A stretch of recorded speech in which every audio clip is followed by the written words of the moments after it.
circular economy looks at the inputs going in, the product is being used, and then the inputs come out and go back in to feed a system. So it could be that they biodegrade or compost and they go back into our soil. That is more of a circular strategy.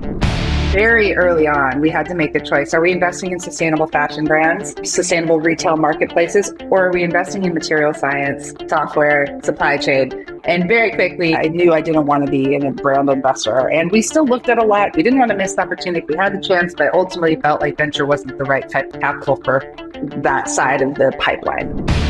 The apparel industry mass produces a tremendous amount of stuff, and a large percentage of that goes into waste immediately. It's just never sold. That was a big waste stream. I mean, if you're looking at it from a business perspective and an environmental perspective, here's an opportunity to address both with a great impact. What I wanted to do was create systemic change, help enable systemic change in the apparel and textile industry, which was a $3 trillion industry. So it's massive. It just seemed like this opportunity, a huge overlooked industry. And as I started to spend a year looking at pipeline, there were a lot of exciting companies in this space. Karla, thanks for coming on the show today. I believe you're in Santa Barbara now. Tell me, where did you grow up? Are you from California? I am. Thank you for having me. It's great to be here, Scott. And yeah, I actually grew up down the street from where I'm sitting right now, which after spending about 15 years living all over the world, that was pretty amazing that I ended up back in my neighborhood I grew up in. So I grew up in Santa Barbara, California, on the Mesa, which is this cool, very mellow, down-to-earth little neighborhood up by the beach on the cliffs. It's one of the only areas along the coastline that's still kind of funky and cool and not built up massively. I grew up here until I was 18, moved to Italy, started to fall in love with the kind of idea of living abroad and learning about other cultures, which kind of led to the early part of my career. So I went to San Francisco for college. So I studied abroad in Italy, moved to San Francisco State to study international relations, studied in Cuba, went to Ghana, taught English there. I just really, really knew and wanted to know more about the rest of the world beyond Santa Barbara. Growing up in Santa Barbara, so you went to the local schools there? Yeah. So was this an idyllic life? I mean, yeah, Santa Barbara's beautiful, and I have a 5-year-old son, and it's great to be here now and raise him here, but it was definitely a place I needed to get out as well, just for like my own career and interest. It's such a beautiful place. Sometimes places like that can be quite provincial and feel like this is everything. And for me, I didn't want that to be everything. So growing up, I have an older brother, and my parents met here while they were going to college. Fell in love with it. I had a really nice childhood, played soccer, grew up at the beach while my parents played beach volleyball. It was pretty nice. And then in high school, I really started to be interested in European history. I was just like obsessed with history, and Casablanca was my favorite movie, and I just wanted to know more about the world. And my uncle lived in Venezuela, and my parents had taken us to visit him, so I had gotten a peek that there was more. So then I spent the next couple of decades exploring it. You left this idyllic world, and in 2002, you went to San Francisco State University. So that's staying in the state, but you went north to study international relations. So what was the idea about international relations? I wanted to do international cooperation. I don't even know really what that is, but I just thought, I want to do this. I want to work in conflict resolution. I had been certified in conflict resolution while I was in high school, and I loved this kind of idea of being able to help people understand other people's perspectives to create peace and security. And I wanted to do that at a global scale. So I was thinking about going into human rights law. But in my senior year at San Francisco State, I had this amazing professor who was teaching international political economy, and he just changed the course of my direction. So I went to be an economist instead of a lawyer. This is the professor that taught you something about land and labor being negative externalities. Tell me what that was. Yeah, Professor Miller, he was amazing. So essentially, it was a class about economic theory and just different thought. And we were studying behavioral economics, and I just loved all of this. It was more about the psychology behind people's decision making. And there was this concept that he was talking a lot about, land and labor being negative externalities of the market, which is why they aren't invested in or protected in the way we make and produce the everyday things that we all rely on. So being able to pay less for labor or use natural resources without paying is kind of how, this is 2002, 2003. So this was how the idea was that we would race to the bottom to get cheaper products. And in doing that, we would be destroying kind of our natural resources and labor. So that was a concept he talked a lot about. And I found infuriating. And I really just didn't want that to be the case and believe it needed to be. And so I graduated and he asked me to be his teacher's assistant for his last semester of teaching. And I was thrilled. It was such an honor. So I worked with him for the last year as I was also working for the World Affairs Council and learning a lot about different aspects of global development. Muhammad Yunus came and spoke on my first day on the job, which was amazing. And at the time, microfinance was kind of the innovative finance structure. And that took to heart people. And I cared a lot about that. So that was a second kind of thing that had happened to me in those early years that made me want to go and be an economist. You had a couple teaching experiences. You're a teacher with Global Volunteers Network. Was that an interest in teaching, or was that like a job while you're trying to get through school? Well, no, actually neither. I had just gotten back from studying abroad in Florence, moved up to San Francisco, and was like just ready for my next adventure. And there was a guy in my class from Ghana. He was dating a friend of mine. He was telling me all about Ghana, and I was like, I have to go there. This place sounds beautiful. I just need to go there. I've never been. So I signed up to be a volunteer at Global Volunteers Network so I could go to Ghana. And I was working as a waitress downtown in San Francisco, and it was a tech boom. So there was just like money everywhere. I was making so much money waiting tables. And so I could afford to pay for college and take a semester off and go live in Africa. So that's what I did. And I turned 21 there. So I went back to Italy, saw my friends, and then flew out to Ghana. Had my 21st birthday there, went to bed when the sun went down because there was nothing much to do in my little town where I was at. And it was an amazing experience. Teaching was hard. I wasn't a teacher, and I just kind of landed and they were like, here you go, here's your class. But it was an incredible experience. I taught 7th grade and I taught a preschool class, which was essentially just like hanging out with all the little kids.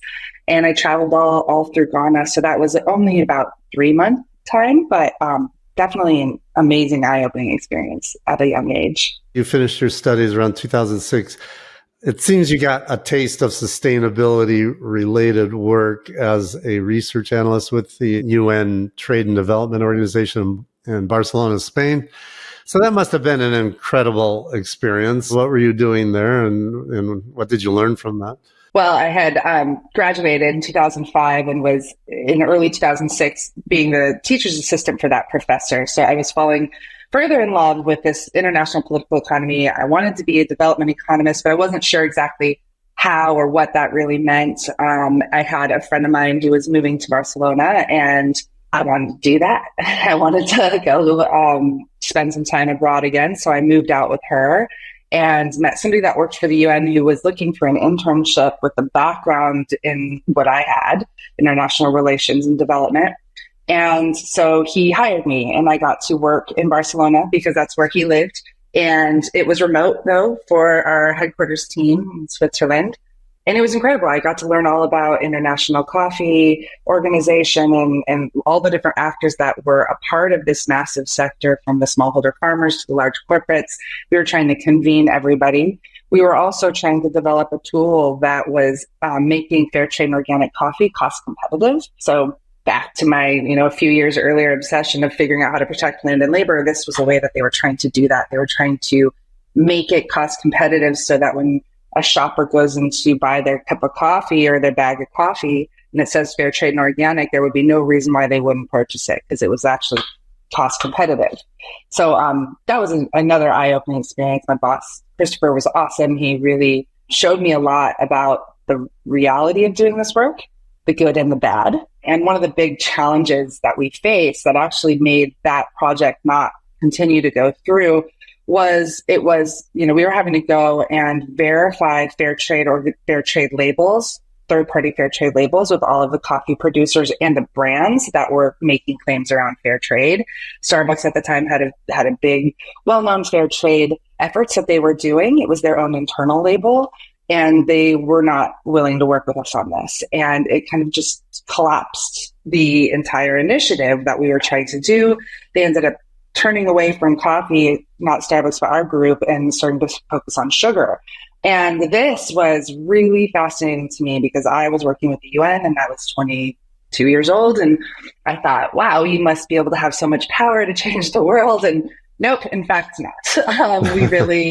It was the leading corporate of that sector that really was the one making the decisions that were going to impact that industry in a larger way. And that stuck with me. And my boss was, he was pretty upset at the time. He was like, if you ever want to do anything in this space, you really need to go get your master's as an economist. So you have to really be able to understand how to make actors of all backgrounds be able to change and make decisions that you want to see. And with that, you need more training. So I went and became an economist.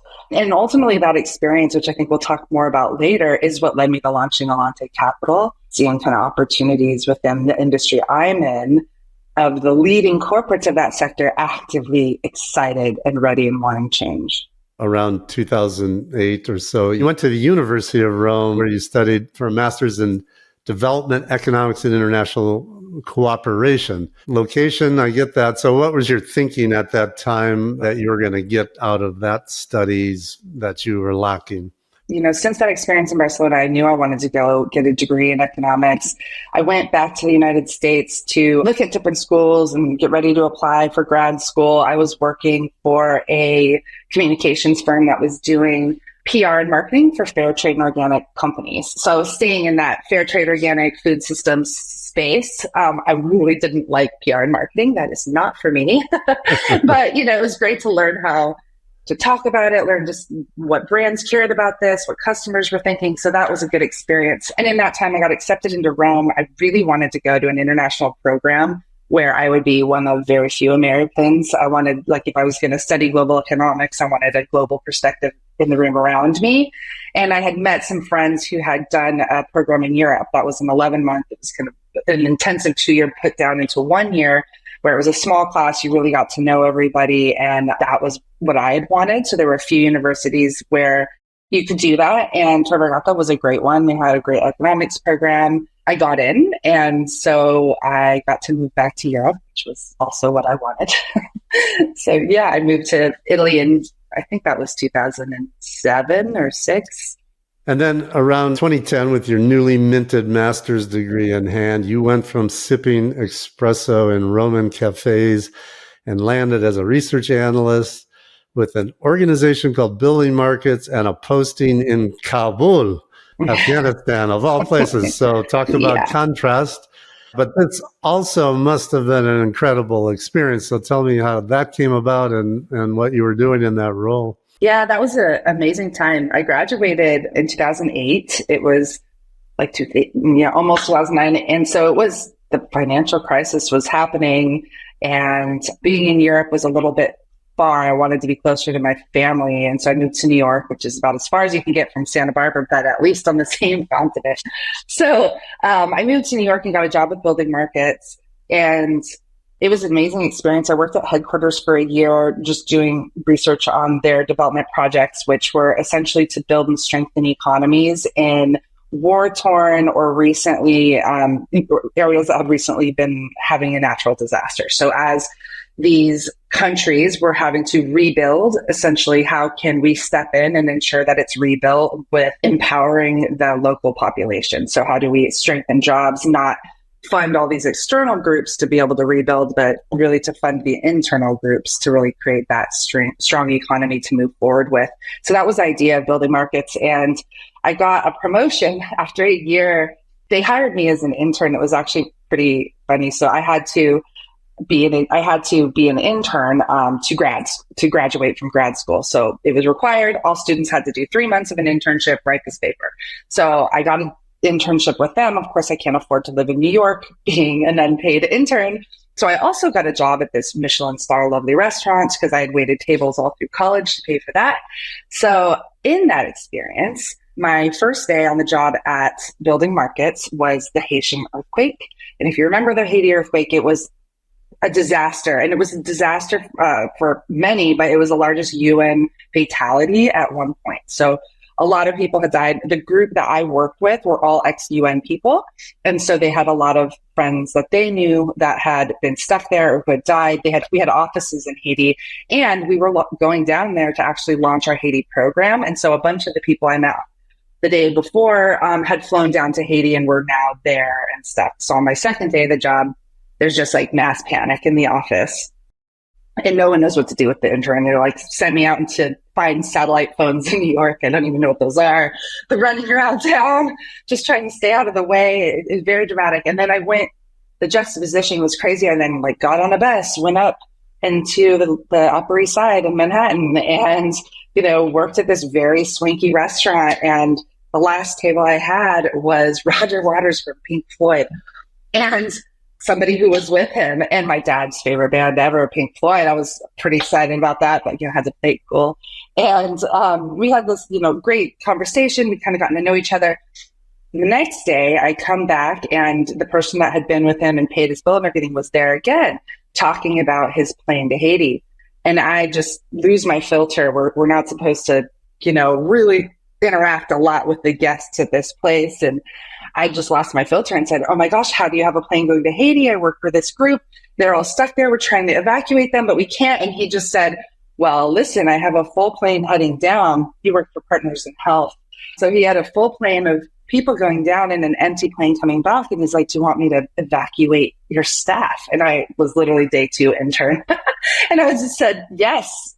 And my boss, I called her. She's like, sorry, who is this? And, she comes down. She's like, can you ask him to bring this package, this giant backpack with the satellite phones and the cash and all the stuff we were trying to get to our team there and then evacuate them. So she comes into the swanky bar with this giant backpack wrapped in duct tape. And my boss at the restaurant is just, side-eyeing me like, what are you doing? The guest was super excited to be able to help. He was honored. He took it down. We ended up being able to evacuate our team, but there were these 2 journalists from PBS doing a special, and that's who he was able to evacuate.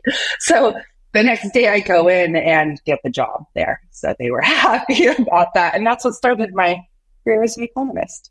That was an amazing story. And what did you learn from that? Like break the rules, lose the filter, be authentic. Yeah. And people love the opportunity to help when they can, when it's something that they can naturally do. It can be an exciting opportunity for them. So I didn't have to be scared to ask. So that was great. And I worked there for a year, and then I was going to get promoted as an economist. I was a research analyst, but that position was going to be in Afghanistan. So I moved to Kabul. Wow. Yeah. Tell me about that. So I was like, well, okay, 2000, I think that was 2010, 2011, January. So I moved out to Afghanistan. And I was pretty scared, but excited. And we lived in Kabul and worked and lived all together. So that was an interesting experience. All of the employees that I worked with and everything, we all lived in this house, in this compound that was very secure. I had to hire a team of Afghan people who represented different groups and create these surveys with them in different local languages to go and collect data. And what I was there to do was to identify if we'd had an impact. We had been out there trying to create lasting quality jobs and increase assets for local businesses. And we were doing that in a way where when there was a tender to be bid upon, like to build roads, for example, they've been all blown up. We need to build roads here. This is a massive $1 million project that would normally go to like a Halliburton or a big international group. We were trying to get those tenders out to local vetted developers in Afghanistan to get them to have those jobs. And so we had been doing that for 5 years. It was winding down that program. It was funded by the Canadian aid agency, CETA. And so I was there to identify if we'd done it. And so we had these surveys. My survey team went all over the country. I wasn't allowed to go do any of this. I just had to stay in headquarters. I wasn't allowed to kind of leave the office without like a security detail. We were only allowed to go to certain places, but we were able to collect that data. And it was an amazing time. I mean, some of the highlights for me, I really loved the Afghan people I worked with. They were so funny. They were just funny people. Like every day at lunch, we would all have lunch together. One person would get it each time. So like somebody's family member would make a lot of food and we would get it. And when it was our time, we would always order from this like fast food restaurant that they thought all Westerners wanted, but it was them that would order it, our shawarma. And it was so good. And we would hang out and tell jokes. And they had so many jokes and they would just go around the table telling jokes. And they were little pranksters. They had little practical jokes all over the office. And that was such a nice icebreaker. Everything's tense. We can hear alarms going off. We're getting notices from our security detail all the time about like, oh, there's been a bombing here. Oh, this road is closed. We're going to leave early today or whatever. And so just to have this lightness, and it was amazing because these people were probably my age and, late 20s to 40 maybe were the age of the people working there. And they'd grown up with a war. And that was the reality they knew, but they still saw so much beauty. And I just thought it was amazing. And it was like that everywhere. So one of the things in Kabul, if you're going through the town, like you go really slow because it's like checkpoint. The roads are like this. It's, war zone. And so you're always stuck behind these cars and it's like just a cluster. There's just so many cars and they have these details that are like on the back, the stickers on the cars that say like, love me and I'll follow you anywhere. They're like love poems and they have graffiti love poems and jokes and things like all throughout Kabul. And that was so cool to watch. And I felt like I was obviously not an active participant in culture there, but I got to like sit back and observe. And it was through the window of an armored car. But, amazing to just kind of have that glimpse into a world I never would have known.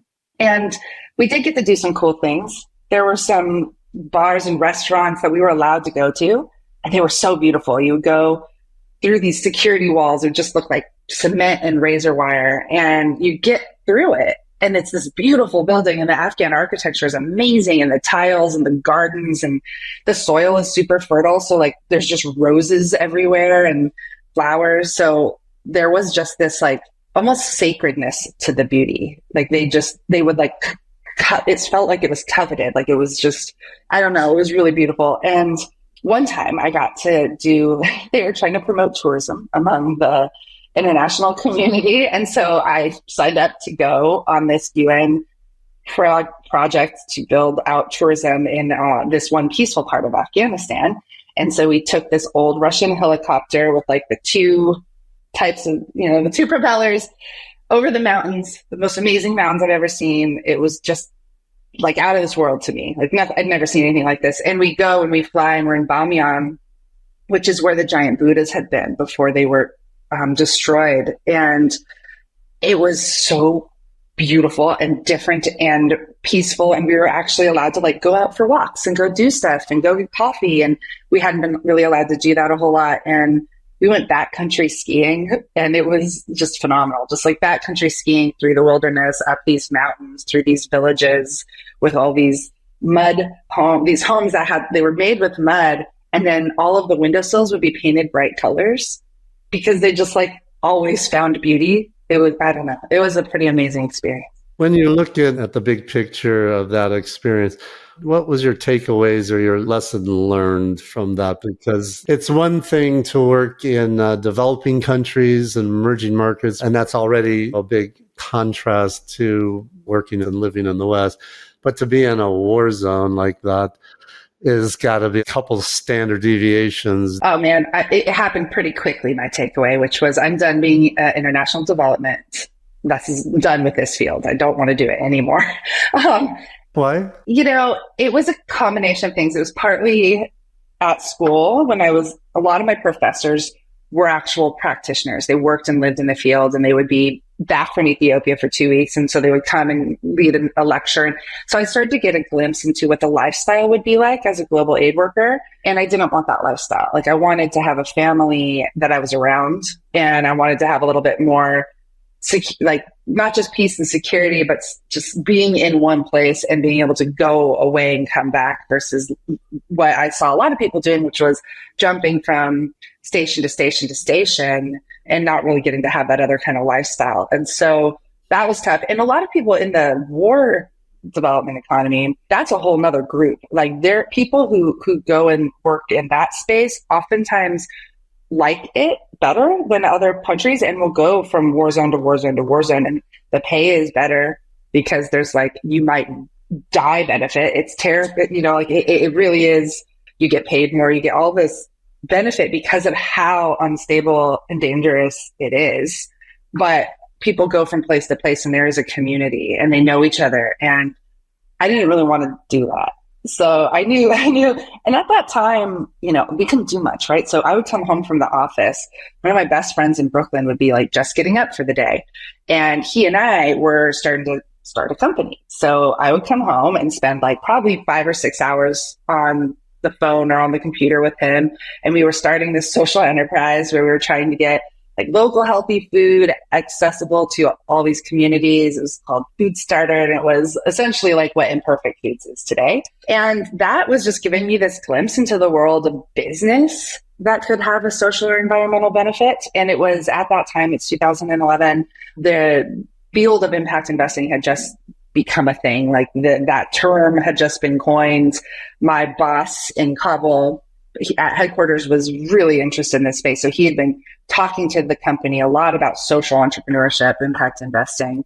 And so, as like my perspective is changing on being a global aid worker, I'm seeing this as this alternative. And that's the direction I end up wanting to go. So then you moved back to Santa Barbara and you went to work for Helios Investment Management as an associate director. And I guess this would have been your first real exposure to the finance investment world. Amazingly, down the street from where you were raised, you were investing in social enterprises in emerging markets, which also sounds a bit strange coming from downtown Santa Barbara. So tell me about what Helios is and what you were doing there and how that all came about. Helios Foundation was a spend down foundation that was spending their endowment within a 10-year time frame into investments into for-profit companies that could have a social or environmental benefit. Provide that. And so in emerging markets, and that was what their mandate was. So they were investing in Kenya and Liberia and Belize, Guatemala, and putting together these syndicates. The idea behind Helios was that they wanted to grow this brand new field of impact investing. So we would have these lectures throughout Santa Barbara and San Francisco. We would actually travel New York, San Francisco. We bring our social entrepreneurs there. They would talk about their projects, and we were helping to teach people that you could have an alternative to philanthropy. And then ultimately, you can start to use some of your investment capital in this space too. But in the beginning, it still was a bit concessionary. And yeah, it was really interesting for me to come into that space. I mean, I'd come home to Santa Barbara to finish writing up the report for Afghanistan because things had gotten very dangerous. Osama bin Laden had just been killed. We were on lockdown all the time. There was bombs falling next to our house. I had the data I needed, and I was like, I don't need to prove anything to anyone. I'm out of here. And my boss was very supportive of that. So I came to Santa Barbara instead of New York just to finish that assignment. And I met somebody who ran the Helios Foundation. And I had been, like, as I told you, trying to start this social enterprise and getting excited about impact investing. So I just started hounding him for a job. I said, I want to do this. I want to work in impact investing. You should hire me. And I got a job as like, they weren't really hiring. They needed someone who was going to be admin. And I did it. I was like, okay, yeah, whatever. I'll do that. And very quickly I became the associate director there. They had to convince the board that was the direction. And my boss at the time just gave me every opportunity. He loved my interest and excitement for impact investing. He taught me finance. He let me have portfolio companies as mine, where I was the point of contact for them. And I ended up doing all of the impact measurements with the companies there and really got to have this deep dive into the world of early impact investing with a global perspective. And I got to be here in Santa Barbara for a couple of years, which I didn't actually really want. I wasn't ready to come home. So I convinced them to let me do my job from San Francisco. So I've been a remote worker for about 12 years now. How did you find this transition from social development work to investing? How was that transition for you? Honestly, it was not challenging because in the world of impact investing, everybody is talking about how do you track and measure impact? How do you track and measure impact? This is like big black box that people were trying to figure out. To me, that was obvious. That was what my whole degree was in. That was what international development work was doing, was looking at causality. You do this intervention, this happens. And we had to track that to be able to get grants. We had to track that to, report on after we started programs. And we were much more focused on negative externalities. If you're going to go into this community to support some sort of development project, you do not want the result to be worse than when you got there, right? And so impact was very embedded into everything that I was doing. And there was actual ways to calculate, track all of it. So it was not weird to me. It was weird to me that this world of finance didn't understand that. That part was interesting. And so the way I was brought into my understanding of finance was via impact measurement, but I got to learn from the entrepreneurs what they were doing. I started to help them solve problems, do more portfolio support. Then I started to get brought in on some of the deals, the investments, and doing some due diligence. I got to do a site visit in Kenya, and getting more kind of visibility into the space. The issue for me was that as an economist, I really looked at systems and what is within the system creating this outcome. And that outcome, rather than trying to treat that outcome, how do we change that system so the outcome doesn't persist, right? So what is this kind of systemic change approach to finance? And I wasn't finding that in that kind of impact investing that we were doing. The projects or the companies weren't massively scalable enough, for example. And so I found a home in venture capital, because in venture capital, if you put an impact lens on VC, you have to find companies that can be so massively competitive that they can outcompete whatever bad behavior or other practice or technology that you're wanting to replace. It's not going to be based on like, this is just a better product, like a good idea, you should do it because it's good for the world. Like, no, this has to be able to really, truly compete to be able to win market share. And that's where you see an actual change start to happen. And so I felt like within the world of venture capital, I could start to get back to that systemic change approach to finance and business. And so I ended up in San Francisco and moved into this space. In 2015, landed as an interim investment director for LATAM programs with Village Capital for about 2 years. So tell me about Village Capital and then what you were doing there. So I actually had done an investment with them at Helios. And so I knew the team, and the managing partner was about to go on maternity leave. Well, it was like 6 months away, but she approached me right when I was leaving Helios Foundation. And she said, would you want to come in and run the fund for 4 months while I'm on maternity leave? And I loved that idea of just being able to have the visibility into what being a fund manager would be. And so I was running some accelerator programs out of the Impact Hub, teaching kind of early stage entrepreneurs, ideation stage, until I was able to begin my time at VilCap. When I was running her role, that was in San Francisco at headquarters. And what we did was invest in the winners of their accelerator programs. And so what VilCap had was I think it was 5 at the time, pillars of investing. So it was health tech, fintech, ed tech, clean tech. And they were these kind of industry specific opportunities for startups to come in, learn, and the best ones would get investment. And that would create our portfolio. And then the ones that performed the best, we would lead follow-on rounds in and continue to participate. And so it gave me a really great visibility into these different kind of sectors, specific approaches to deploying capital. And one thing that I really loved that they did was partner with leaders of industry. So for example, with fintech, our fintech partner was PayPal. And so we were like bringing entrepreneurs and these large companies together, and like the entrepreneur's customer would be PayPal, and bringing the right buyer in so that they would understand that. Or for health tech, it was Kaiser Permanente. And that was just this really productive way, I felt, of kind of bringing the right resources around the room. So it's not just about mentors and capital, but also about customers and bringing this customer perspective in as an investor to your portfolio from the earliest days. So I loved it. I did that for 4 months. It was a crazy time to step in because we were still raising the fund, but we had 36 investments already in the fund.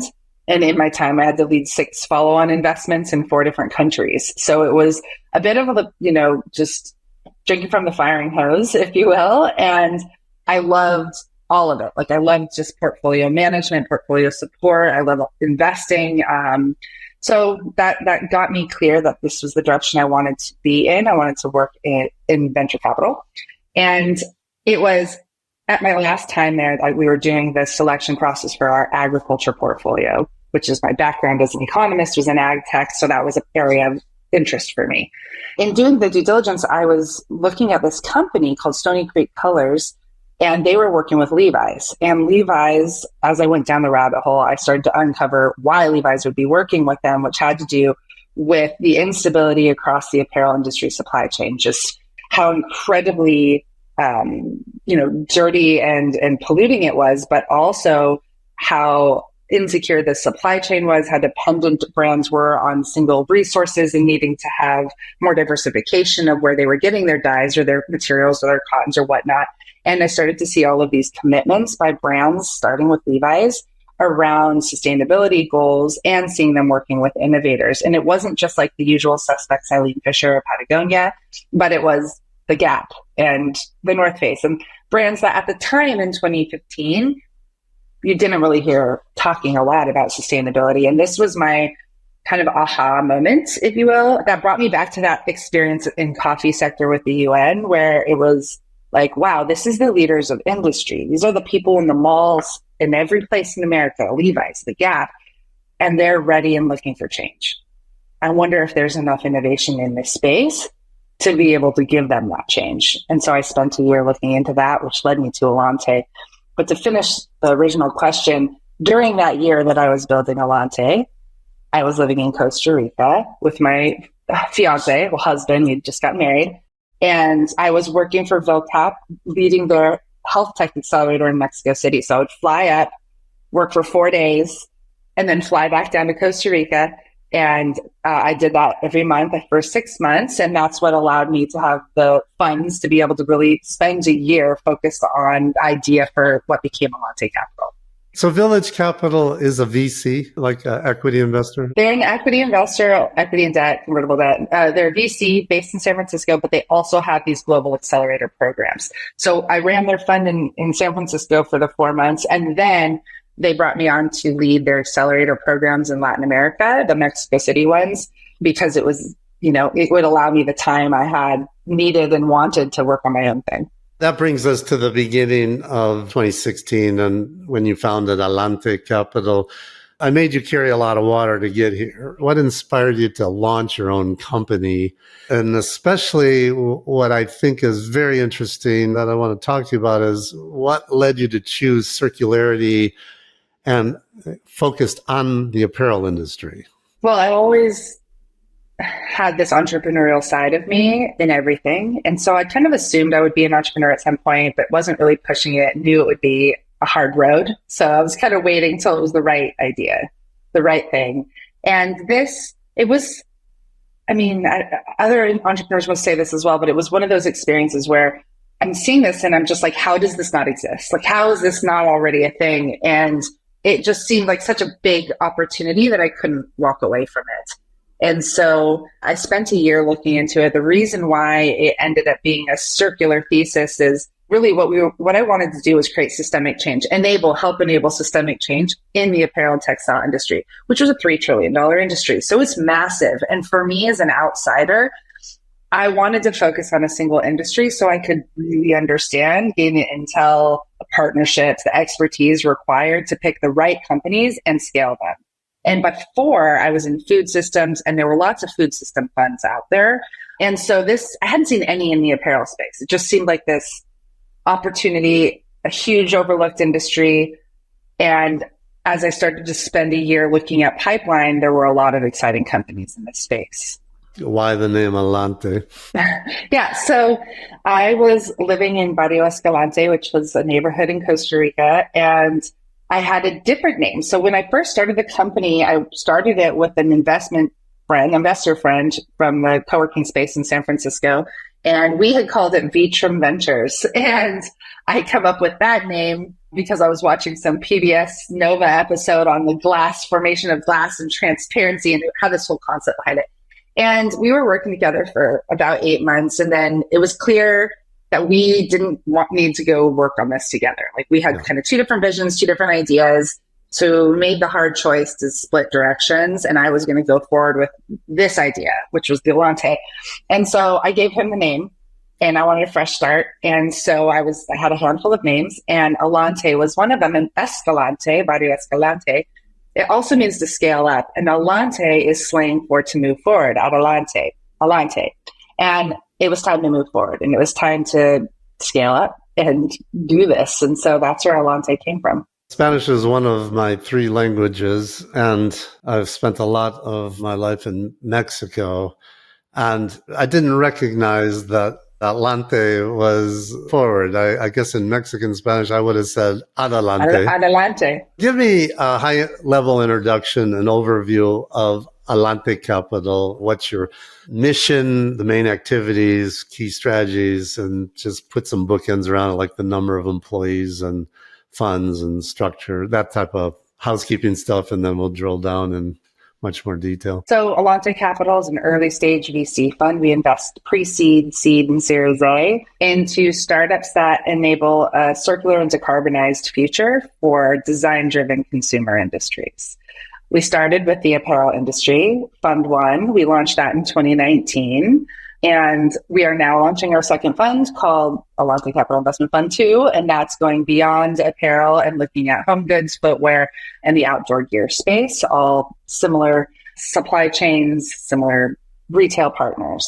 We are a team, small but mighty team of 3.5. There's 4 of us, 3 that are full-time. So it's myself, my co-founder, Leslie Harwell, who's on the East Coast, our principal, Tess Krasny, who is up in the Bay Area. And we have Lisa Bougie, who's our venture partner, who came from a long career in the apparel industry. So the 4 of us run Alante Capital. We also have a group of pretty active advisors that come with technical expertise within the industry that we operate. So it's a distributed organization. Mm-hmm. Right. Yes. We've always been remote. So 2 funds. Are your funds open-ended? No, closed-ended. So they're 10-year funds plus 2 one-year extensions, typical 2 and 20 model. And the first fund, we had our first close at the very end of 2019. Eileen Fisher, who is a sustainable fashion pioneer, she teamed up with us to launch Alante. So she's a general partner in Fund 1. And then Fund 2, we're in the early stages. We've made 3 investments, making another one tomorrow as all things go well at the investment committee.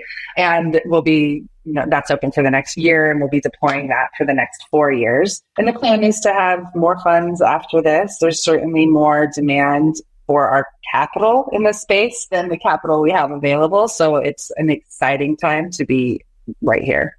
Your AUM of Fund 1, do you disclose that or? Sure. So our first fund was really a proof of concept fund. Leslie and I are emerging managers. So we did not come from a long history in venture capital. She worked in social finance at JP Morgan and was an investment banker before that at Credit Suisse. And so for us, our first fund was a small $10 million fund, just over 10. We deployed that to 12 companies that fit within our strategy and thesis. Luckily, they're all doing well, which is great. They're all still operating here, and we're in year 4 now with a lot of markups. So the performance is been good, partially because it's been a very hard time out in the macroeconomic climate, and we invest to enable resilience. Their purpose was made clear pretty quickly here with the pandemic and then, economy as it is. And then for Fund 2, we are planning to raise $35 million and invest in about 22 companies. Same type of a strategy, pre-seed and seed with a few Series A on the material science side. Who are your investors and why are they investing with Alante? Is it passion about what you're doing, or is it returns, or does it not matter? It definitely does matter. It's both. And yeah, all of our investors are expecting venture-like returns. So we don't have, and in the beginning, that was kind of purposeful. We were really wanting to make sure that was proven out. In 2019, climate tech was still not a phrase people used. And so we were having to spend a lot of time trying to explain how we could be investing for sustainability and still make venture style returns, that this market opportunity was that big. Now we don't have to spend time explaining that. People really understand it. So our LPs we have a lot of family offices, high net worth individuals. Most emerging managers are too small to have much institutional capital. So we have to mainly raise from individuals. We do have 3 institutions in Fund 1, Fund 2, and we have a couple of apparel companies and a supplier. So I love having more manufacturers and suppliers in this industry as LPs and have their voice around the table. They are the ones that are really benefiting from these technology solutions. Explain what the circular economy is and how it differs from the linear economy, and then what does circularity mean specifically in your focus, which is the apparel space. So the circular economy, as opposed to a linear economy, which is what we have now. The linear economy is like a take, make, waste is what people say. So essentially there's inputs in, there's the product use phase, and then it becomes waste. The circular economy looks at the inputs going in, the product is being used, and then the inputs come out and go back in to feed a system. So it could be that they biodegrade or compost and they go back into our soil. It could be that they're recycled and go back into a feedstock, whether the same type of product or a feedstock for a different type of product. That is more of a circular strategy. And so for us, when we looked at the value chain of the apparel industry and where opportunities were, there were a ton of opportunities in the supply chain. How you make stuff, like the material innovation, like if, to make your shirt, there's the fiber that goes into it, there's the dye, there's probably some finishing chemistries to keep it from wrinkling in your suitcase, to keep the dye from, staining quickly. There's all of these different steps to go in to make your shirt. It's a big, opaque supply chain. So all of those areas had opportunity for an innovation, and I was seeing technologies out there that were addressing those spaces. There was also, though, more opportunity in looking at inefficiencies in how and why product was made, how much. The apparel industry mass produces a tremendous amount of stuff, and a large percentage of that goes into waste immediately. It's just never sold. And that was a big waste stream. I mean, if you're looking at it from a business perspective and an environmental perspective, here's an opportunity to address both with a great impact. We also looked at return. So, in the pandemic, all of a sudden, everybody's shopping online. You're not trying on your clothes anymore. So people are bracket shopping, buying 3, 4, 5 things to try them on and keep only 2, return the rest. The problem is that reverse logistics is broken in a lot of brands, and brands, it's more costly for them to bring it back in and sell it again than it is to write it off as waste. And so that became this leakage point where perfectly good product was immediately becoming a waste stream. Not to mention all the packaging waste that was driving me crazy, as every single apartment in my block would be like just covered in, cardboard and plastic poly bags. So there was this opportunity here at moment of sale. How do we get people to buy the thing that fits them, buy the thing that they will want and wear and keep? How do we fix that packaging distribution space? And then it's in their closet, and what happens? Do they wear it once or twice? That was a huge issue that's been going on is, this, wear it once, throw it away. That's a very wasteful model. So how do we start to meet consumers where they are with a better opportunity? So can you rent certain aspects of your wardrobe if you want an ever-changing wardrobe? How can we make resale as simple as possible so that instead of throwing it away, having it die in your closet, it's back into the market and being used? So that moment of utility when a project's been created and it's out there, it needs to be used as long as possible for us to really have the better impact of the product life cycle. And then once it is done, how do we think about waste and processing and collection? And can it be the feedstock to the next product? And so that value chain became our pipeline. And our pipeline, we have about, the way our approach goes is that we invest about 50% material science, 50% SaaS and software that B2B that enables a more efficient value chain.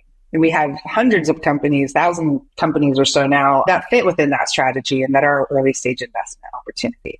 So that's really the scope that you're making the argument. There's more opportunity in the apparel space, primarily in the value chain, versus somebody investing in a much broader, more traditional climate-focused VC fund. And that unrealized opportunity still exists? Oh, yeah, absolutely. For me, when we're thinking about climate, it's a lot more than just like pulling carbon out of the atmosphere. It's like thinking about where does it go? What does it go into? How do we produce less carbon to begin with? The first investment that we made is in a company called Mango Materials. I'm on the board. We invested alongside Adidas and Patagonia into this company.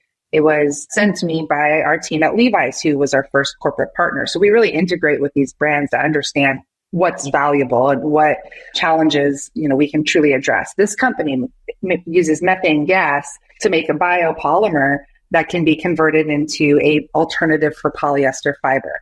And microfiber pollution is this huge issue that all the brands and humans are now concerned about. And the fiber is released into the environment, will biodegrade and go back into our natural carbon cycle, or it can have a longer shelf life and even be potentially recycled. So this is this carbon negative approach to fiber that is specific with the use case in this industry. And we have a lot of companies in our strategy that have that, but we also think about it more holistically, like inventory management and inventory planning. Make less stuff. If we just make less stuff that doesn't sell, there's a massive carbon savings in that alone. So we took this industry specific approach. Our industry is broad now. It's massive, still $4 trillion industry. But because we wanted to make sure that we could truly vet these companies. And so to do that, we became specific so we could create these very deep relationships and partnerships with a lot of brands across the space that are non-competitive. And some that do compete. There's Nike and Adidas and Lululemon and, Kering Group, Gucci and Stella McCartney. We work with them all. I'm Eileen Fisher, H&M, and we bring them innovation that they want to work with. And for us, what we're trying to do is make the best investment decision into something truly viable that can compete against price and quality specs. To get that, we need to understand from the brands what the alternative options are. What are the quality specs of a polyester fiber that they would be expecting for mango materials, for example? And then what we get to do as investors is bring these entrepreneurs, even we do this for tons of entrepreneurs that we haven't invested in, when they're exciting and compelling, we can still do it, is bring them to the right team at their customers. So, this is a perfect alternative fiber for Levi's. I know Levi's is looking for this. Let me bring you in. This is the team you need to meet. I help explain this is the stage that they're at. They need R&D funding for a pilot that's going to do this, or they need offtake agreements for whatever.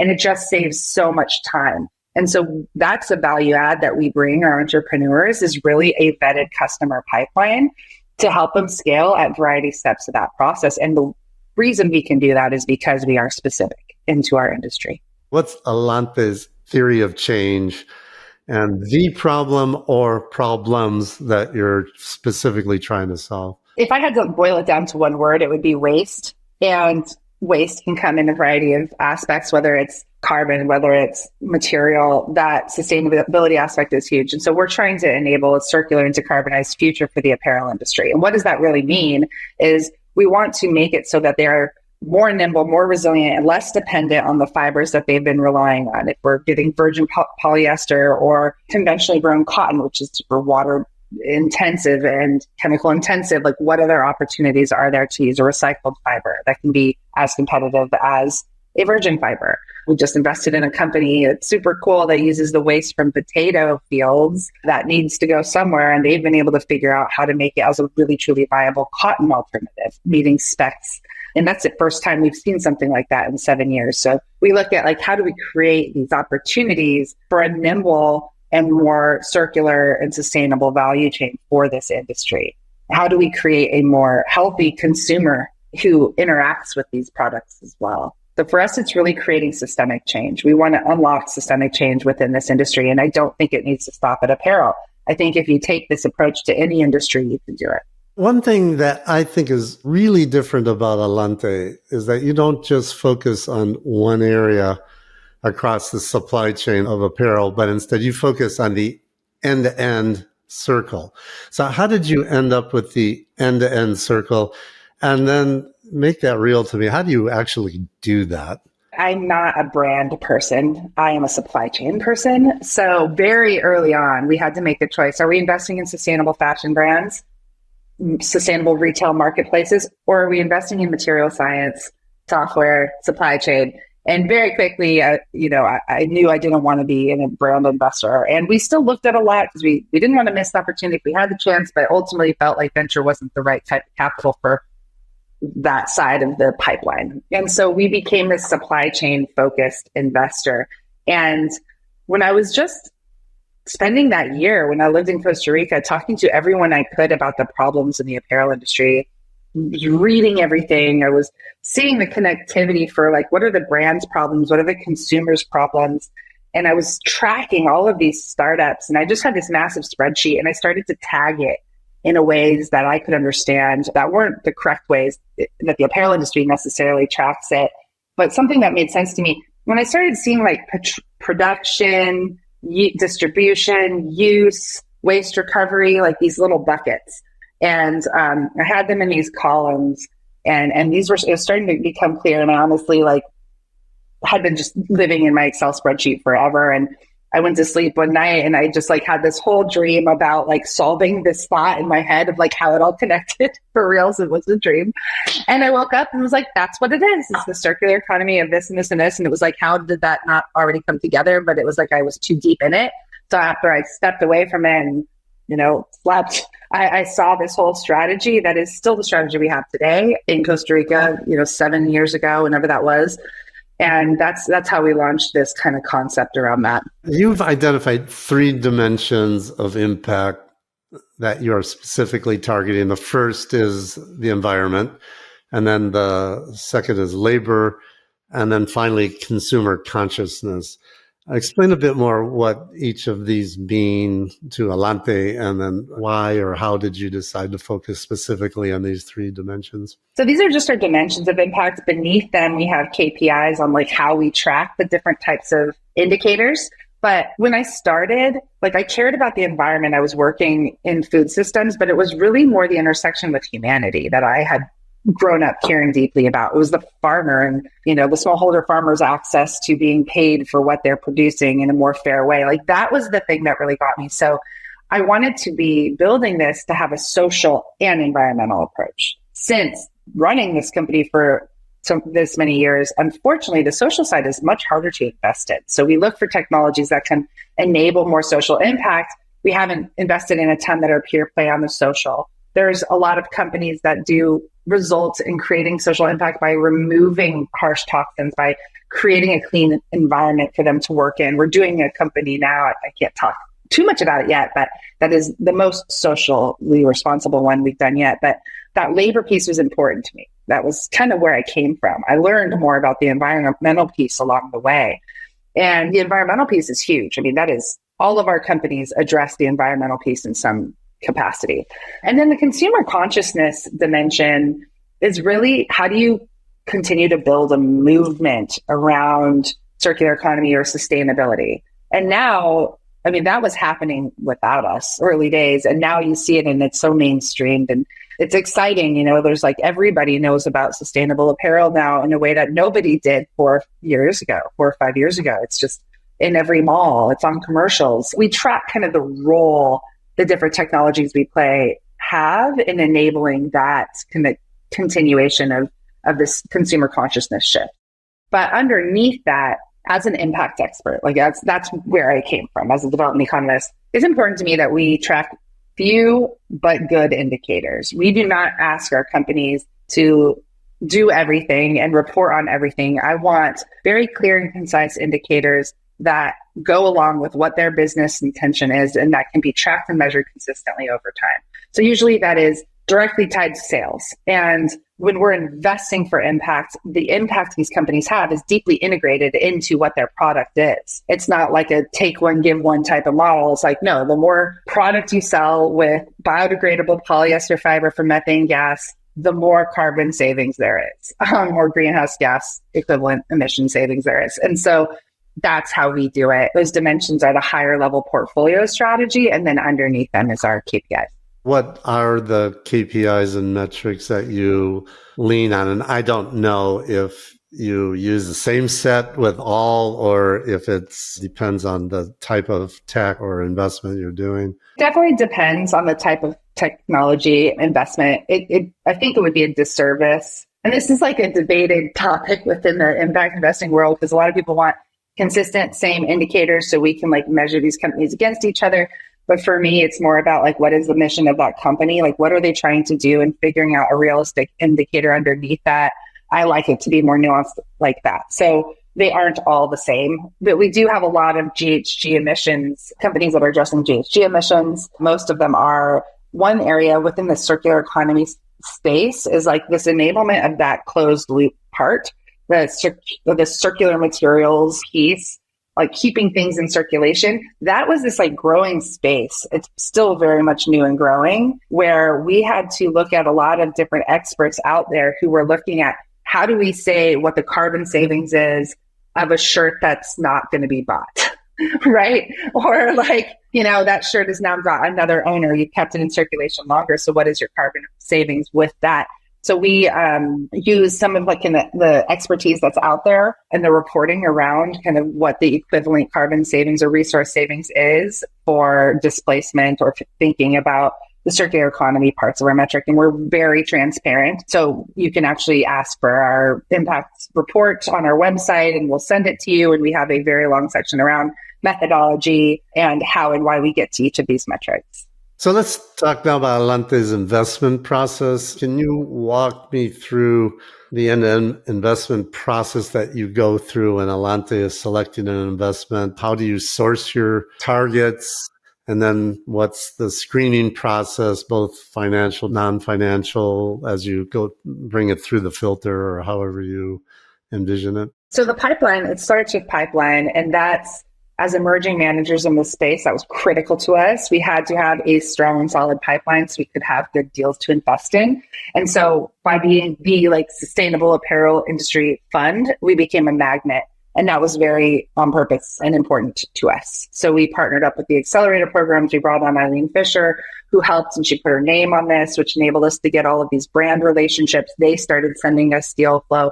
We started to get our name out there. We get a lot of inbound applications for funding from very relevant companies through our website alone.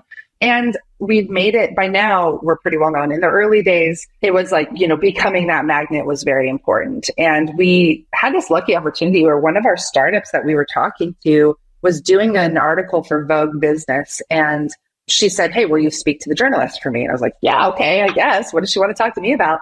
And I talked to her, and we had a unique perspective in the world of sustainable innovation serving this industry that she was writing about.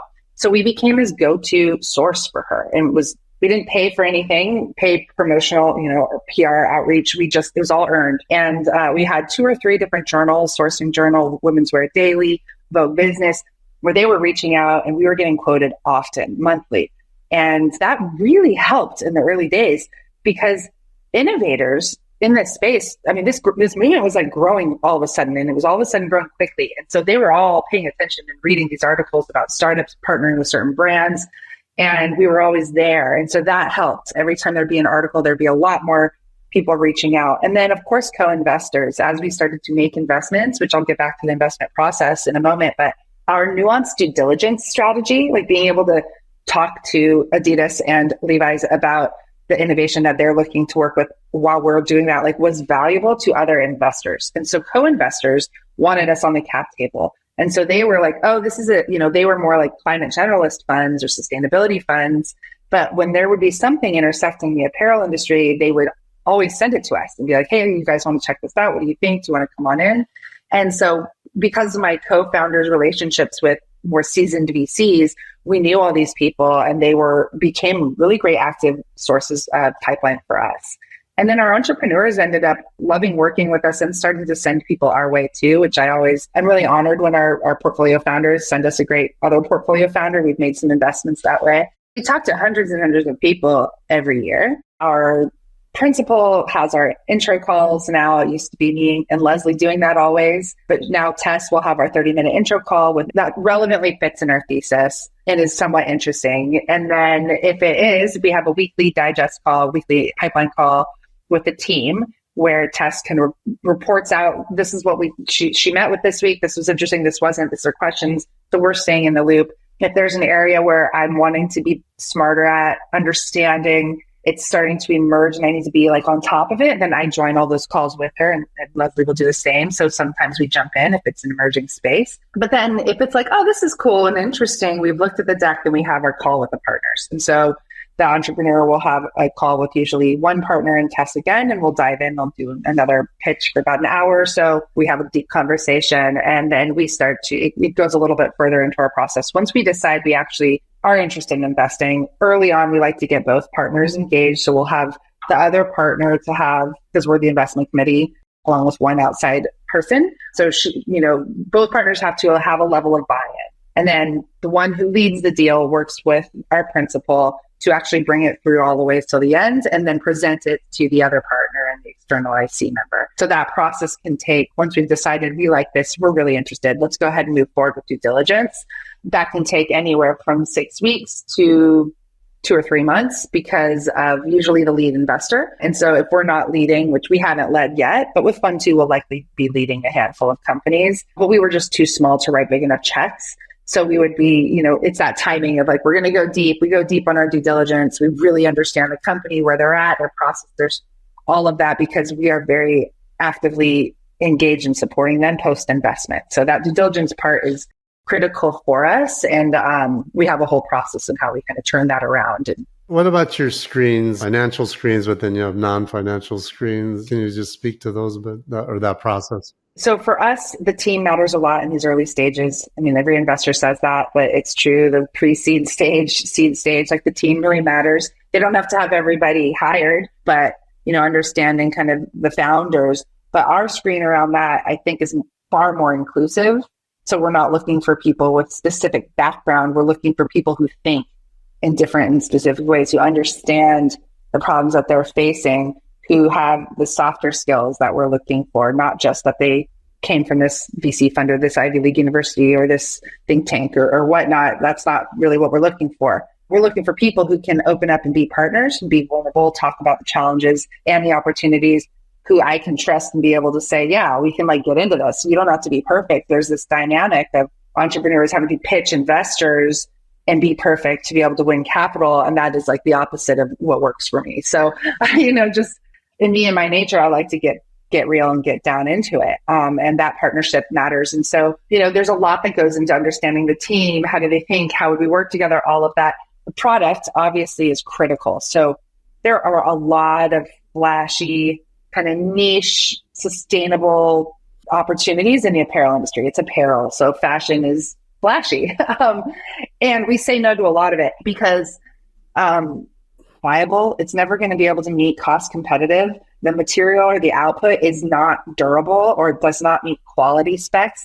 And brands aren't really willing to go beyond a pilot with that. They might say, yeah, look at this really cool alternative leather made out of XYZ that is, in this collection, and they get the buzz and the marketing from that, but it's not going to go in and actually start to displace unless it can meet quality specs of the alternative leather that it's trying to address. And pricing matters a lot, and matters more than one would hope for innovation in the early days, but it really is critical in this industry. So that part we can't shy away from. So we dive deep in that, and the market has to be enormous. So when we're investing, it's in these markets, polyesters, PET, a huge market, and we're looking at replacing the polymer. So it can go into plastics. And so we're looking at a lot of different markets that these kind of applications can go into with a better feedstock, with the ability to scale. On the material science side, that matters a lot, is thinking about commercialization, cost of commercialization, and plans for scale. We take a balanced approach where we have about 50% material science and 50% software,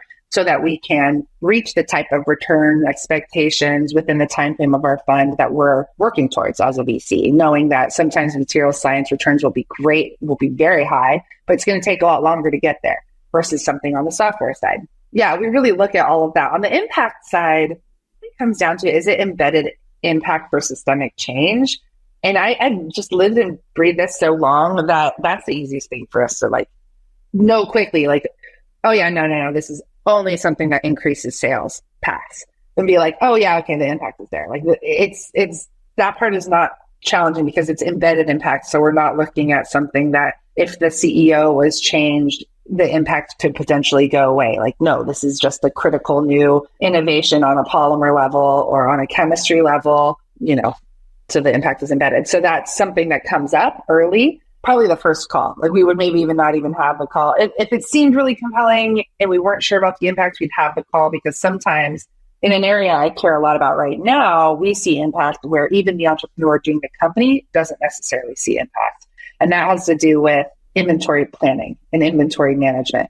and how brands are making choices about how many products and what color and what type and what style and in what location. And where we see this as this huge unlock for sustainability, a lot of the entrepreneurs out there and some of the brand teams, they just think about it as a business tool, a critical business tool for a massive industry. How do you balance return and impact when you're selecting your investment and making your investment decisions? Is it iterative? Like first it has to pass traditional financial analysis and then let's look at the impact, or is it impact first and then let's see, can we make money at it? No, it does not. It's definitely finance first, but impact is also. So finance first, like it has to be just a solid, good business because it comes back to the why I'm even doing this, which is for systemic change.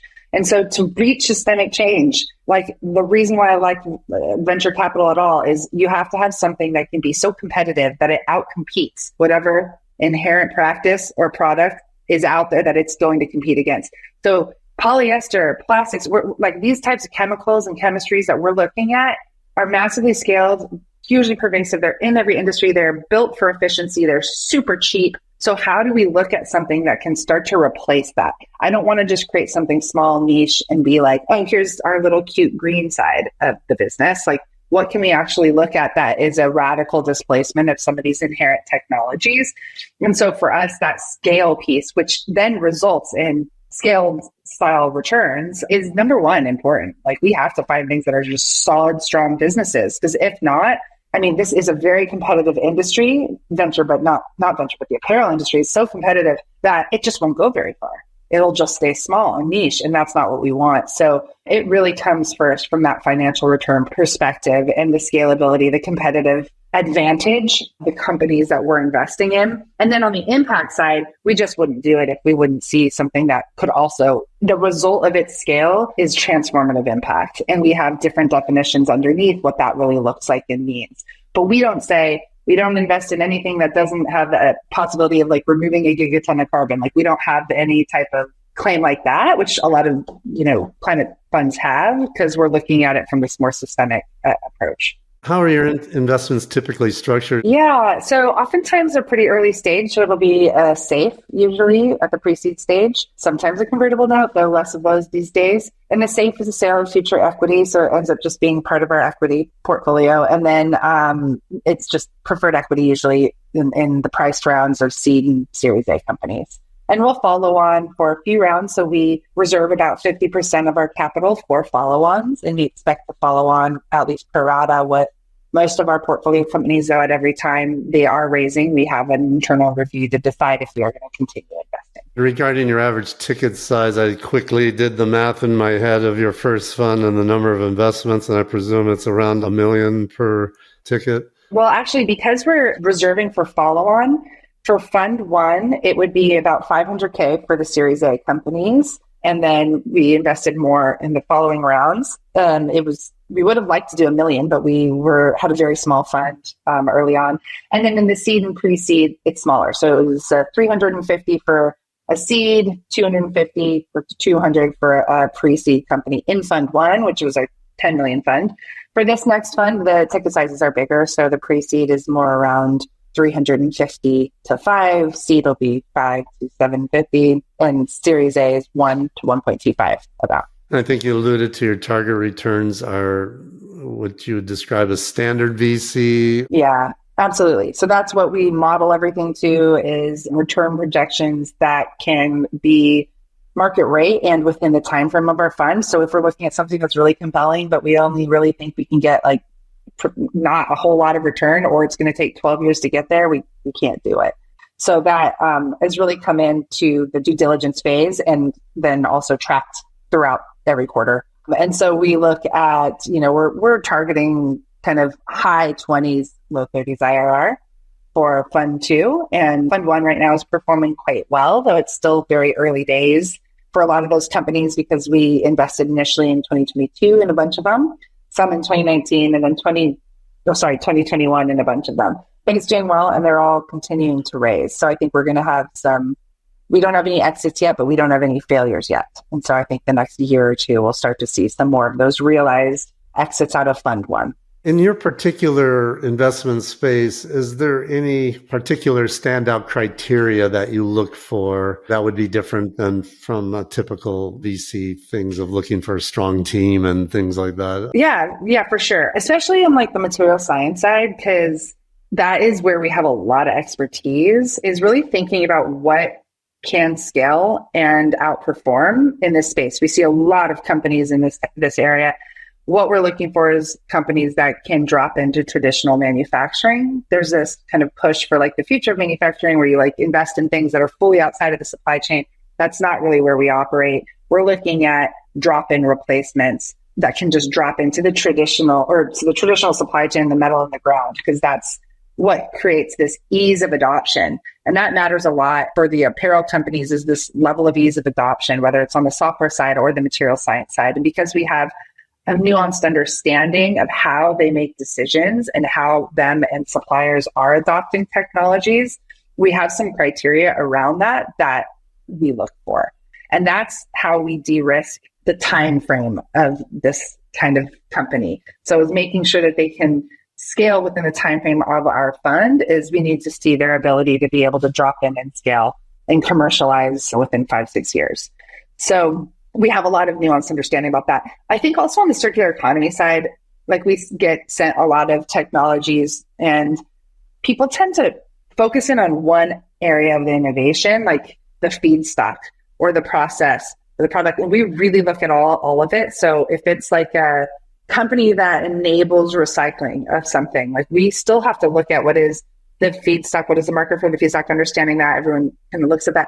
What is the process? Like when it goes into that black box of what they're doing, like what is the carbon footprint of that process? What are the chemicals, the heat required, all of that piece?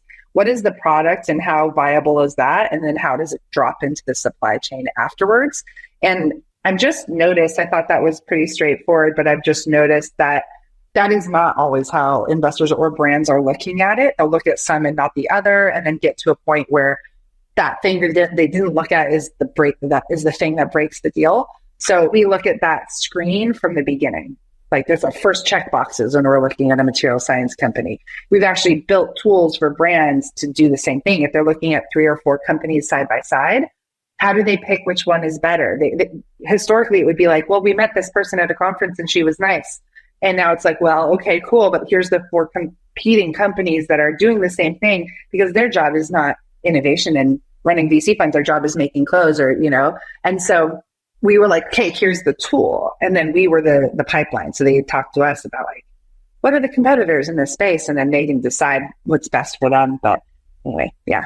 Can you give me 1 or 2 examples of investments that Alante has made using this strategy that you've walked me through, just to make a real case study, so to speak? Yeah, so I already talked about Mango Materials, which is our biodegradable alternative to plastic and polyester made from methane gas. Another cool one that's in the Bay Area is a company called Sway the Ocean. And Sway is a thin film plastic alternative made from seaweed as a feedstock.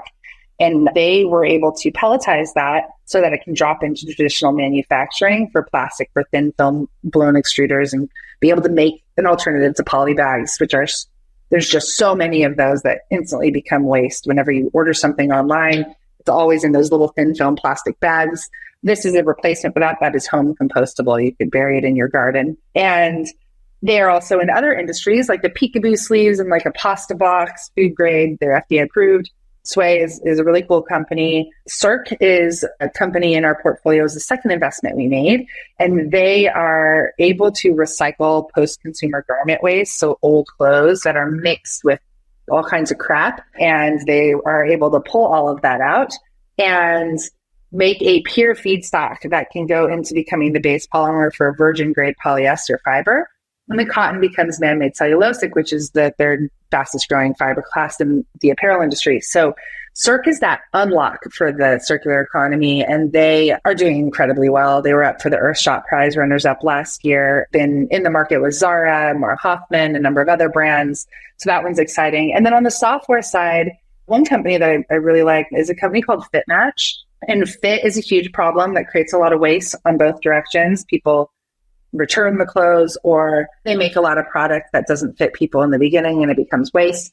And so they have this 3D imaging technology that you can use with LiDAR on your cell phone or in stores, and you can be matched. It quickly takes the 3D aspect of your body type without capturing images. So there's a lot of data security there, and match it to clothes that will actually fit you. And that match piece is critically important. There's a lot of alternative technologies out there that are not efficiently matching. They can capture your data, but that match is critical. And so they can know what clothes will fit on your body, depending on the fiber, the material, the seam, and all of that. And that one's been really exciting. And they've partnered with Intel, and they're now in the health space as well as in the fashion space. They're in every Savage Fenty store. They're really starting with the hardest to fit categories like intimates. Yeah, so that's Fit Match, which is really cool. And then we have a bunch of companies that are enabling rental and resale, but they do it for B2B. So we're not looking at like the next platform, like the Real, but we're looking at how do you brand quickly unlock resale for your customers. And there's a company called Treat that has done that for the most brand. There's a number of competitors out there, but they have serviced the most brands. And so they quickly create these branded resale sites for all the brands that you love. And then they have the Treat Mall, which you can go on and shop, treat.shop, and go and buy used clothes from a ton of different brands. They make it really, really easy for people to sell and buy. So that's an enabling technology for just the consumer behavior part. Can you describe your exit strategy and how you approach your investment exits? For the material science side, it's likely that these will be acquired by large chemicals companies who have been talking to these founders since the early days. It could be large chemicals companies or like specialty chemicals companies. We have a couple in the TPU space, a polyurethane space. We just invested in an amazing company created in the polyurethane space and really excited about, called Material. And so those would be likely specialty chemicals companies. They're huge. There's some on the material side. So some of the suppliers within the material supply chain are these enormous companies that are competing with having these more kind of sustainable portfolios as well. And so they've been circling. Some of them have been co-investors. There's a couple big conglomerates out of Asia that have co-invested and are looking very closely at this space. So that's more on the material science side, is like that's the likely path. And then on the software side, it really depends on the technology. There's a number of them that are on the supply chain side that I think there's these huge like retail B2B SaaS companies that provide PLM services, all these tools that apparel brands require, that do actively make acquisitions that I think could be a target for a couple of the companies there. There's also some larger, there's like optimized search. So there's some larger like Amazon, Google, like that style of company that would be interested in some of the technology and the information, the technology side of our portfolio captures. So it really depends, but we look at a lot of those early acquisition targets. It's not apparel brands. Everyone thinks apparel brands are the ones that would be acquiring them. They do not want to own their material. You are an impact VC investor. You are investing in businesses at very early stages, and you're investing in the potential of the business and the founding teams. So how do you ensure that you're investing in businesses whose impact can be preserved long after you've exited, when so much of the potential impact is unknown and comes somewhere out there in the future? Sure. It's a good question. And there are notoriously these amazing companies where once they became public or had the wrong investors on board, they lost their impact. And so, that's something we think about. And it goes back to due diligence and the embedded impact strategy. And like, is it possible for it with different leadership, whether at the board level or at the CEO level, to lose their impact? And so we look for that risk. We actually have these categories of impact risk that we use. And then we think about the co-investors. We bring on great syndicates of co-investors. We have a lot of great groups around us that come in with us, but then also come in later stage. We act as deal flow pipeline for those larger later stage funds that are led by really great climate investors that we know. So we do that a lot. We go to work for our portfolio companies when it comes to fundraising. Because of our nuanced approach and our diligence strategy, we can help expedite the conversations for them. So we do that pretty actively. And just make sure that there's, some great groups to pass the baton to when it's our turn to leave. A brief glance at your website shows that there's a lot of girl power in your shop. But Alante seems to have the reputation for working primarily with female founders. First of all, is that true? Is that a specific goal for you? Or did that just happen kind of as a recognition that women founders are an overlooked opportunity in the marketplace, similar to Sharon Bosmick at Astia? She claims that's like a huge opportunity for increased return out there. So no, we do not actively only invest in women. We are a bunch of women that work here. So not exclusively. The one external person on our investment committee is a man, but there was another woman that was working with us last year. Part of that was my network and the people around me who I worked well with. And I really love giving opportunity for people who should have it and haven't had it previously. So I think that's kind of why I was also attracted to bringing in certain people who I thought, man, you can do this job incredibly well. I don't care about that traditional background. And so that was me. So I liked that and others as well, for building our own team. So, and then when it comes to investing, what we did, it's a struggle for me because when I started, even at Helios, it was like, well, you're a woman investor, so you should invest in women. And I was like, but that's not the strategy. That's like not why I'm here to invest. Like, yes, of course I'm going to invest in women. I don't see any reason why I wouldn't invest in women, but that's not the reason why I started a VC fund. So early on, there was all this pressure that should absolutely be a mandate. And so what we did is we went in and said, well, what do we want? And what do we believe? And I said, I believe that, a lot of women and people of color are going to make excellent founders. So let's commit to having at least 50% of our pipeline always have C-suite represented from underrepresented backgrounds. And if we do that, my theory is that it will result in a more inclusive portfolio. But we're not going to have a mandate on the portfolio side. I want to just invest in the best companies addressing systems change in the apparel industry. So that's what we did. And we had a clause in our PBM around that strategy that we always make sure.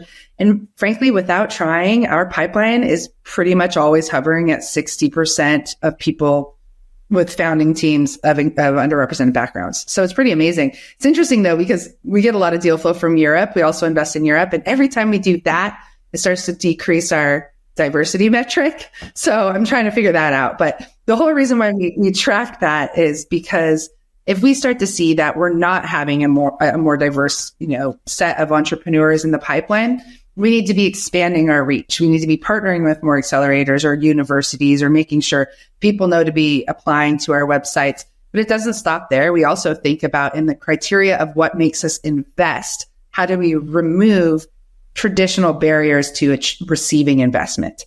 That goes back to the certain schools or the certain jobs you had before. We're not looking for a certain type of a criteria. And then the results was in our first fund, 11 out of 12 companies have founders from underrepresented backgrounds. It was very inclusive.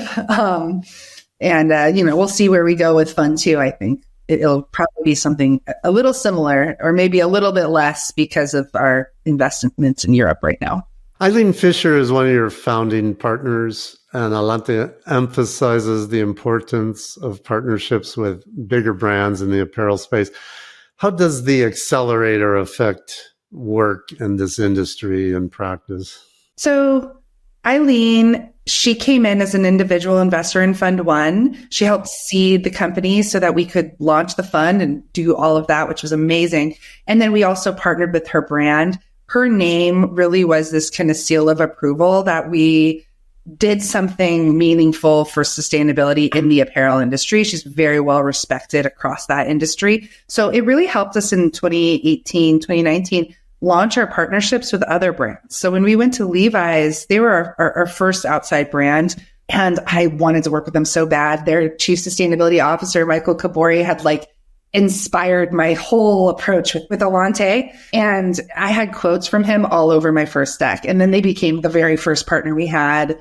It was really cool to have them on board, but they saw Eileen's name and were like, yeah, sure, we can meet. And he gave us a chance. And then we had Levi's name, And so then we got introduced to the Gap, and the Gap was like, well, if you're talking to Levi's, I want to talk to you because, So I would leave the Levi's Plaza, walk down the street in San Francisco and go over to the Gap headquarters. And then, there in the Bay Area, they said, oh, I have a friend over at the North Face.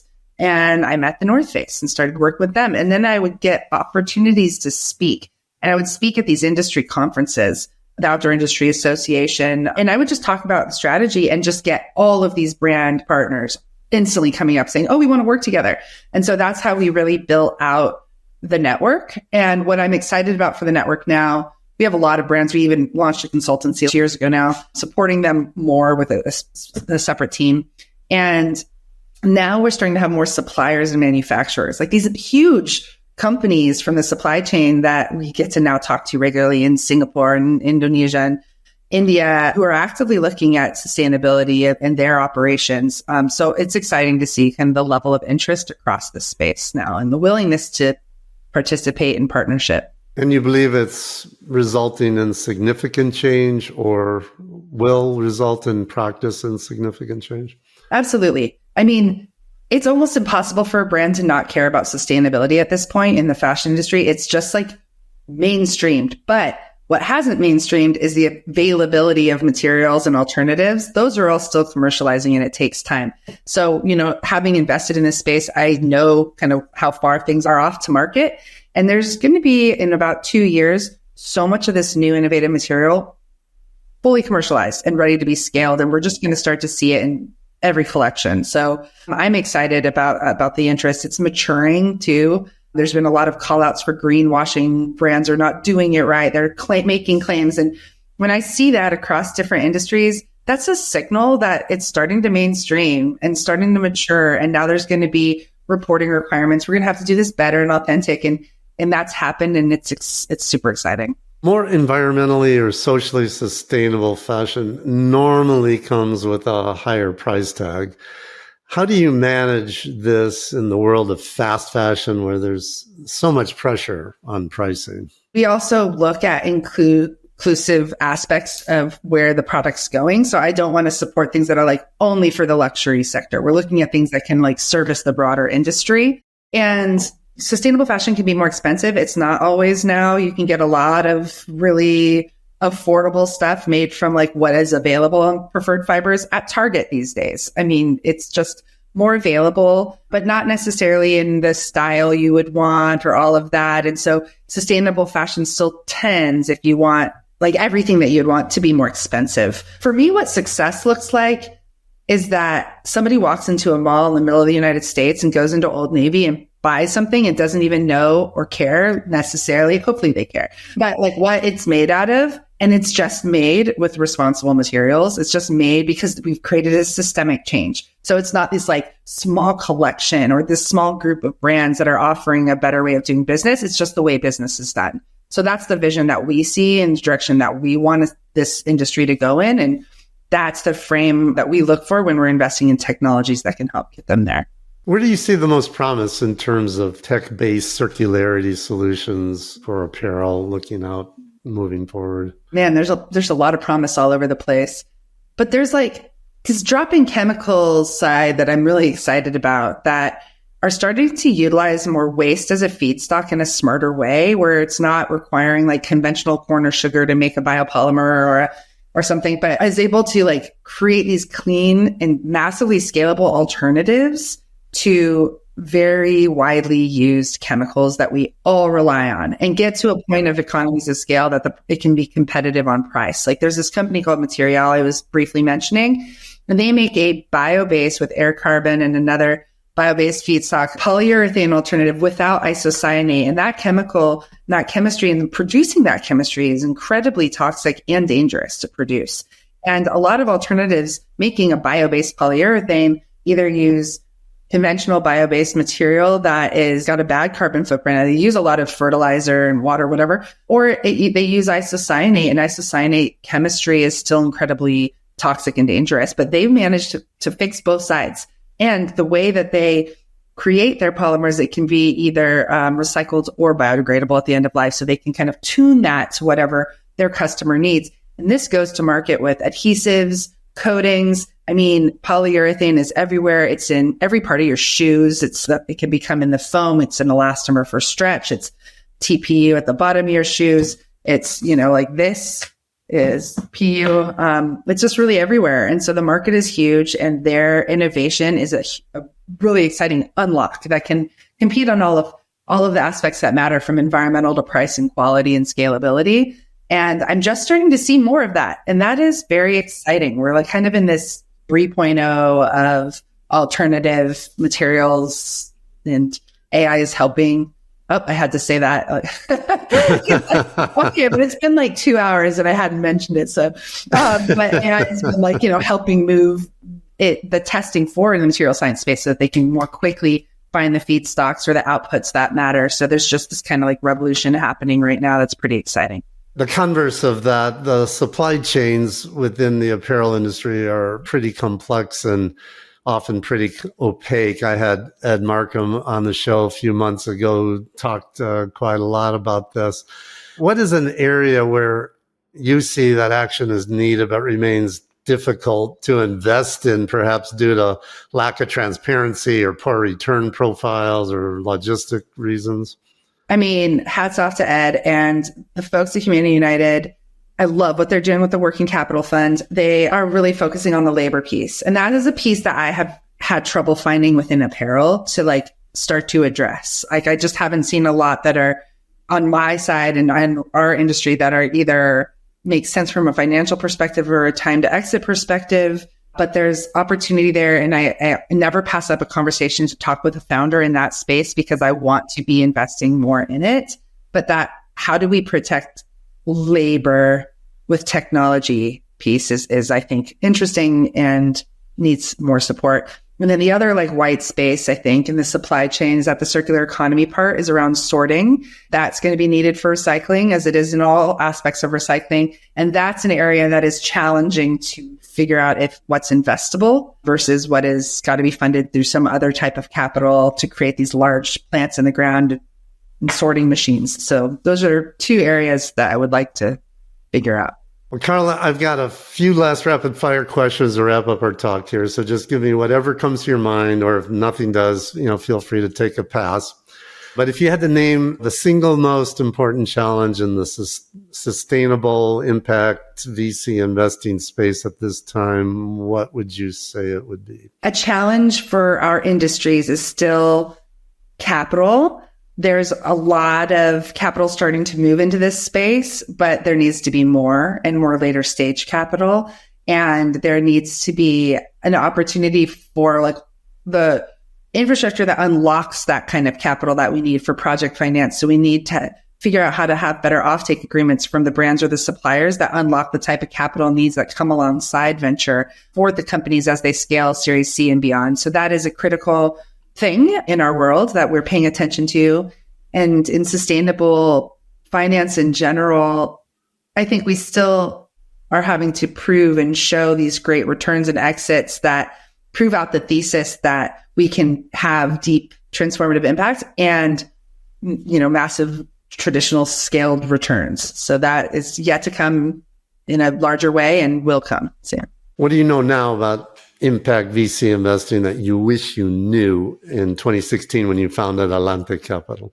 Well, I think it just goes to being a VC investor in general, regardless of the impact piece, is I did not know the hurdles that are set out in front of emerging managers. So understanding like what that really means, like what kind of a length of time that requires you to run a startup. I run a startup. Our operating budget is tiny. If you do the math on a $10 million fund, like the amount of capital we've had to operate our business is tiny. And, the way you grow and the years that takes. And when you're an early stage investor, you don't see realized exits yet. So you're still in that frame of you're an emerging manager for nearly a decade. 8 years probably. And so I think understanding that now, I don't know that I would have done it then, that I would have been able to commit to the sacrifices required to run that kind of a company for this many years. But I'm really glad I didn't know, because it's exactly what I want to do. You don't have to name names, but can you describe to me an investment that you made that you're convinced of at the time you invested, and this doesn't only mean Alante, could be in your former investment career, that it ticked all of your sustainability or impact boxes, but in the end, it just didn't turn out? And what did you learn as an investor from that experience? Honestly, I haven't had any that I feel that way about yet. And it might be because it's relatively early, right? I guess there could be, if I think about my previous career, I wasn't necessarily the decision maker in all of them, though. There's like one company that the impact was deep, but the business model wasn't. And ultimately, they haven't continued on.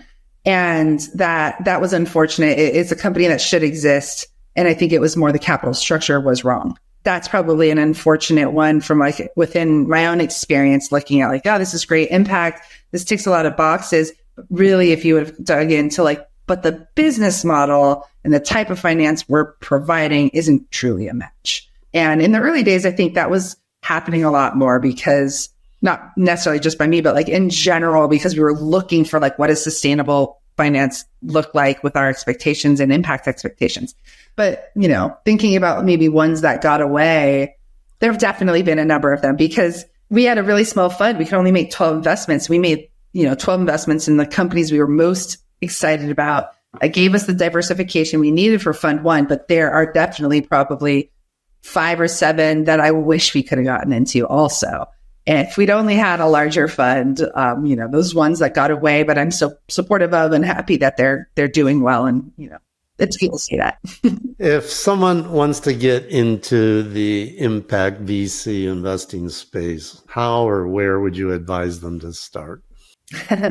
Well, if they listen to my podcast, they can see that it was a non-linear, very long and windy road for me to get here. So not anything very replicable. But, you can take the traditional path of becoming an analyst, getting an MBA, becoming an associate, becoming a principal at a bigger firm. But what I like to do is when I talk to people who are looking to get into sustainable finance is like, give them the visibility into the reality of what that looks like what type of stage do you really want to work in? Like, what's your role, your imagine for your day to day? Because there's these ideas people have when it comes to something that associated with impact where they have this like beautiful idea of what it is. But in the end of the day, do you want to be sitting in front of a computer and doing research on a market in the chemical space all day, every day? I don't know. Do you? And if they're like, yes, then, I kind of lead them in a direction or start to identify like, where do they want to fit? Are they more on the portfolio support side? Are they an operator? Are they, so kind of going down that path and finding, and then helping them understand when targeting companies to work for, looking at the size of them to understand what the budgets are, to understand what the hiring plans are. So if you're targeting a bunch of emerging managers, good luck to you. They're not going to be hiring for many years. So you need to start targeting this size of fund. Well, Karla, you've been very generous with your time, and I think we've made it to the finish line, at least with my questions. But I've really enjoyed it. It was really insightful for me. So thank you very much for taking me through all this. I've learned a lot. Now tell everyone about your websites and your social media and all that good stuff. Awesome. Well, thank you, Scott. It's been a pleasure. Really enjoyed chatting with you. Yeah, you can find us at www.alantecapital.com, ALANTE capital.com, or on LinkedIn. I think we are sadly not really participating on Instagram or Twitter or anything else, but LinkedIn is a great place to follow us. What's the best way for people to contact you? Yeah, on LinkedIn is also probably the best way to contact me. You can contact me directly on there, or you can go onto the website and go through the info and we get that. I get that. So I will be able to reply and get in touch. All right. Well, Karla, thanks again. Thank you, Scott. All right. Goodbye, everybody. You've been listening to SRI 360. If you enjoyed it, please hit the like button and subscribe to get future episodes. You can find an archive of all previous podcast interviews and more articles and information on SRI, ESG, impact investing, sustainable investing, and socially responsible investing at our website, sri360.com. If you'd like to read more lessons learned from world-class SRI investors, get a copy of Scott Arnell's book, Sustainable and Responsible Investing 360. It's a must-read for anyone wanting to know more about investing for positive social, environmental, and ethical impact, all with market financial returns. These are the stories and tactics of those leading the way as sustainable and responsible investing goes mainstream. Sustainable and Responsible Investing 360 is now available in hardcover, ebook, and audiobook format wherever books are sold.